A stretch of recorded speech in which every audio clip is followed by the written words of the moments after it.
पूर्वांचल कोकिला श्रीमती आवा द्विवेदी जी वो अपने गीत के साथ आए। इस बीच में मैं परिचय कराता हूं अपने अतिथियों का। हमारे बीच में संजय गुप्ता जी और उनकी धर्मपत्नी जी भी मौजूद हैं। मैं चाहता हूं पूर्वांचल के जो लोग हैं वो उनका सम्मान करें। स्मृति चिन्ह और पटुका देके संजय गुप्ता और उनकी धर्मपत्नी जी हैं मंच के सामने।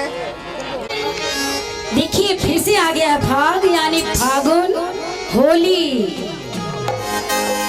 अरे आइल देख आइल सुन आइल फागुन, आइल फागुन झूम के। अरे फागुन पे यार बच्चे झूम झूम के